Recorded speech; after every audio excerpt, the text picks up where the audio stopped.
Hi, my name is Maya Hayes, and I am a graduate assistant and personal trainer for the Georgia State Recreation Center, and I'm also a certified barre instructor, and today I'll be showing you a barre sequence that's great for helping to improve hip stability, as well as working balance and improving balance, and it's also going to help to strengthen some of the muscles of our lower body, like our glutes and our hip abductors. Alright, the only thing you'll need for today's sequence is just something to hold on to for support. So this can be a kitchen counter, a bar stool, a chair, whatever you have on hand, and you want it to be around hip height. Alright, and that's it. So let's go ahead and get started.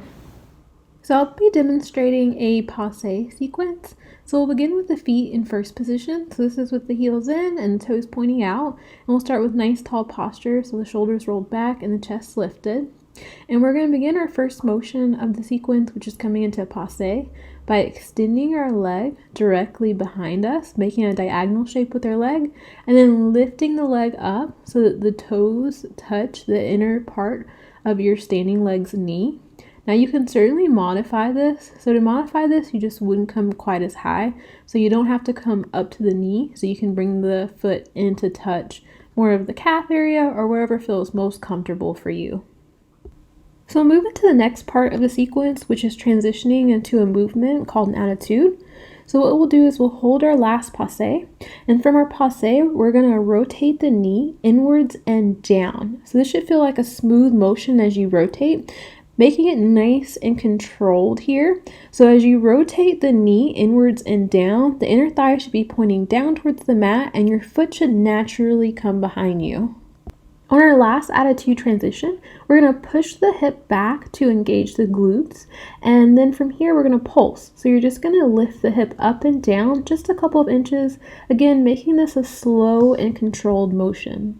As you pulse, try to focus on lifting from your hip versus lifting from the lower part of your leg. And after we finish our pulsing, we're going to transition into the next part of the sequence, which is our side extensions. So from your attitude, you're going to extend directly out to your side, making the leg nice and long as you extend. And then from here, we're going to transition into our final movement, which is our side extension pulse. So you're just going to lift and lower just a couple of inches, squeezing through the glute here, making this a nice, slow, and controlled motion. So I want to additionally show the sequence at a different angle and zoomed in so you get a better idea for alignment. So we'll begin with the legs in first position here, extending our working leg behind us and then coming into our passe. So keeping this movement nice and controlled as you lift up into your passe. And then we'll transition into our attitude next. So again, rotating the knee inward and down so that your inner thigh faces down and your foot naturally comes behind you. Moving next into our attitude pulse by lifting and lowering a couple inches from the hip while keeping the glute engaged. And then we'll move into our extension, so extending directly out from our attitude so that the leg is nice and long when we extend. We'll move into our pulse last, lowering and lifting a couple of inches from the hip. Now that you have the movements down, you can complete the entire sequence by doing 10 repetitions of passe, followed by 10 repetitions of an attitude transition, next with 10 repetitions of attitude pulses, following by 10 repetitions of attitude with a side extension, and then finishing off with 10 repetitions of side extension pulses. So focus on with the sequence, making your movements nice and controlled, and then focus on engaging the muscles to create stability as you move.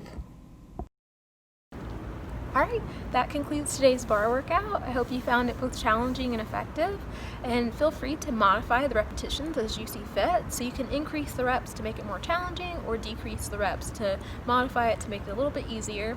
And as you do the sequence more, or if you want to make it more challenging already, you can try not holding on to something for support, so using your own balance to support your body weight as you complete the sequence.